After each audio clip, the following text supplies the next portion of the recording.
on the back of that card, or should I say the front of the card, the undercards, right? A lot of good matchups there. The first two, I don't really want to get too deep into. It's Andy Cruz and then David Morrell. I also, if you could tell me his opponent's name. I don't know how to pronounce it. It's Roddy Woj. I don't know. I'm probably butchering his name. Roddy Woj. Andy Cruz is Cuban, right? Andy Cruz is Cuban, so is David Morrell. Correct. So we're expecting the Cubans to win those fights. Yep. I'm right. saying I don't think there's much controversy in the picks there. Absolutely. Yeah, I think most people have them winning, having clear victories as well. So Morrell's gonna be a stoppage. What do you think about Andy Cruz? Stoppage? I think Andy Cruz is probably gonna be decision. Decision. Yeah, I think it's gonna be, and I think this fight is gonna be 12 rounds for him. I think this is his first 12-round fight. I could be wrong, but I think I got Andy Cruz decision, David Morrell by stoppage. And after that, is it time for Andy Cruz's name to be thrown in the hat with the Keyshawn Davises, let's say maybe the Frank Martins, the Abdullah Masons? Is it time for him we start to look for those matchups, or do you think he still needs a few more fights? Bro, gold medalist. I mean, they usually fast track him too. So I think he can probably, depending on how he beats Antonio, if he beats him like easy, then at that point, you got to start throwing his name into the mix, because Andy, Keyshawn Davis has 8 fights? Maybe more than that, probably 12. 12? Okay. He doesn't have that many fights. So, and even Abdullah Mason as well, he doesn't have that many fights, and his name is ringing bells. People's even, calling for him to fight Keyshawn, right? But nevertheless, I think, with Andy Cruz's amateur pedigree and being a gold medalist, I think you can fast track him and have him in the mix as well, and potentially, push that fight between him and Keyshawn Davis before having it brew. Right. Okay, so we got the Cubans winning there. I don't think controversy starts until the next matchup, which is Jared Anderson versus Martin Bakole. So I know Jared Anderson's the favorite, but a few people have been hitting me up saying like, yo, this is an upset alert. Don't sleep on Bakole. They think Bakole can potentially pull off an upset here. So do you see the same thing when you look at this fight, or are you expecting Jared Anderson to handle business?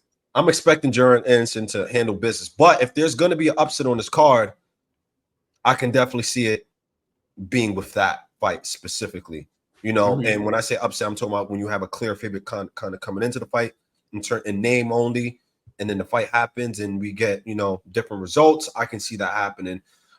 Just given, Jared Anderson, he's a great fighter for his age, but I don't know. I think there's some questions there, right, that we have to kind of get answered. And I don't think he's that type of fighter that, is clearly in a realm of his own, right? Like a Jaron Ennis, like those type of fighters.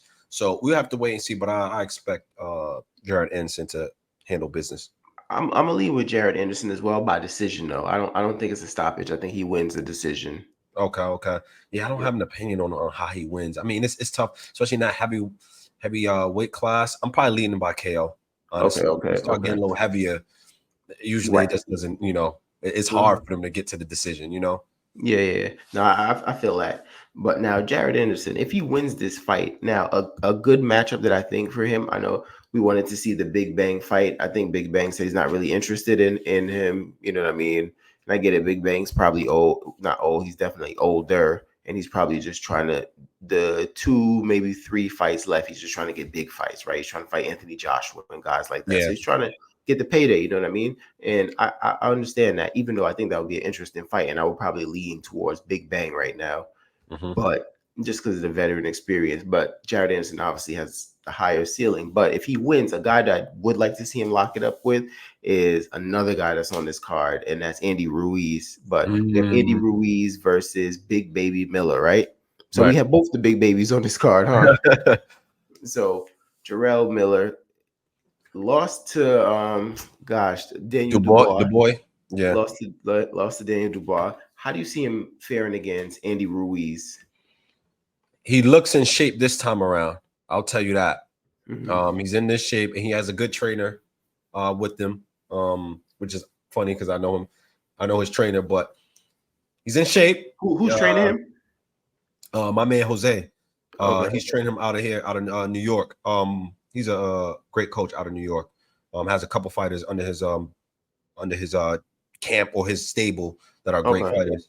But he has the experience as a coach to kind of, and he got him into shape, right? Like in comparison to the Dubois fight. I guess I don't know how they kind of got connected, but nevertheless, Baby Miller is here. He looks in shape.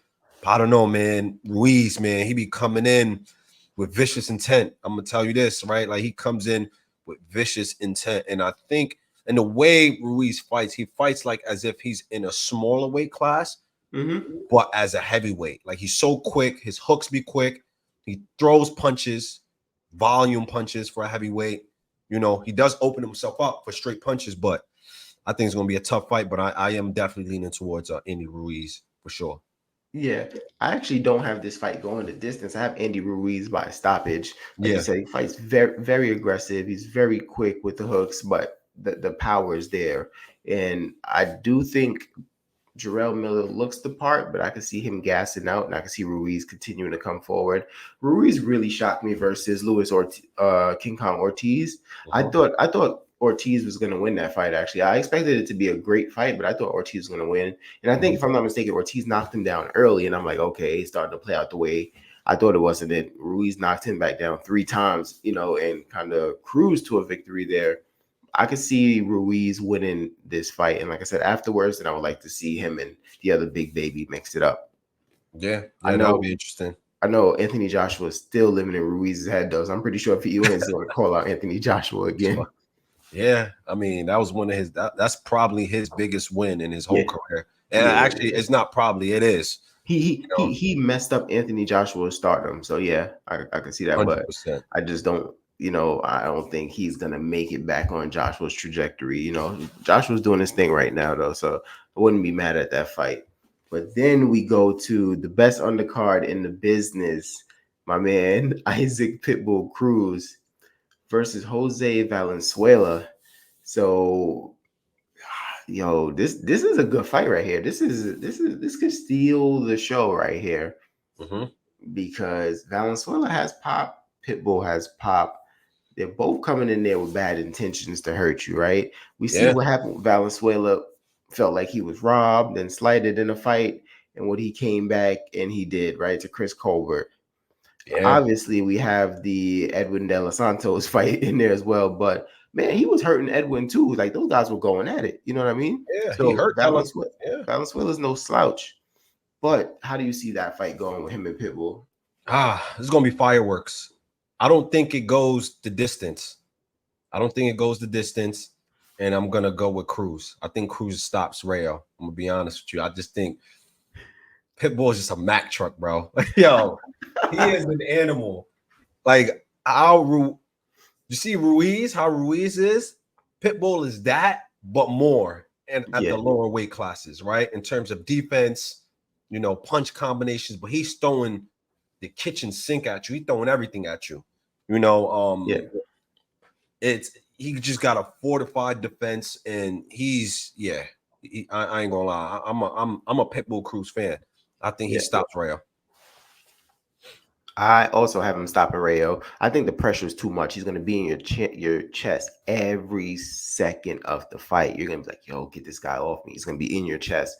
And like you said, that defense is so tight. I just don't know if Rayo has the punch combination and the punch creativity to slip something in there to really hurt him, right? I think Pitbull he's intelligent, so he's going to respect Rayo's power enough, right? And you saw Pitbull when he fought Rolly. Even though he kept coming towards Rolly, the defense was tight. Unlike when he fought Gamboa. When he fought Gamboa, he knew Gamboa couldn't hurt him. It was wild, right? He was opening himself up so much, right? Versus how tight he usually is. But I think he's going to stay tight, be in Rayo's chest. Too much pressure. I think mentally he's going to wear Rayo out and then eventually stop him. Yeah. And I'm actually for not a TKO, but just a KO. I think he's going to put Rayo to sleep. I mean, he might. I ain't gonna lie. He probably might, bro. And I think, and I'm curious to see what Rayo's game plan is gonna be. If it's to box him and then kind of throw, but he's gonna have to throw a lot of combinations. He's gonna have to. His volume has to be there, and where he can like really just drop Pitbull, because Pitbull can get hurt, and he probably you can drop him. It's just you got to really be able to take one to give one with him. it get tricky. It get tricky, man. But yeah, that's Yeah. and it seemed like we aligned for the whole card. Yeah. But I think I don't know. I feel like this kind of like there is a great card, but I think it's kind of one-sided for the most part.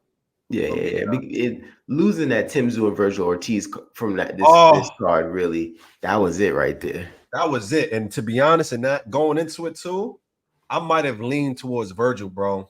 Going into I I think that was the Timzu. one where we were gonna split We're because I gonna had split. Timzu. Yeah, Yeah, because I was gonna go Virgil.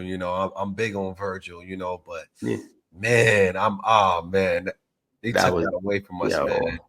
They took man. Virgil keeps teasing us first with the Emmanuel Stanionis fight, then now with this fight. But I expect big things from Virgil. So I mean, that's it. We just went through the whole undercard. So we love to hear your opinions. Who you guys got winning them undercard fights? What's going to be the most exciting fight? How many knockouts are we going to see that night all together, including the main event? Make sure you jump in the comment section, like and subscribe. 2 cents short of $1. More videos coming soon.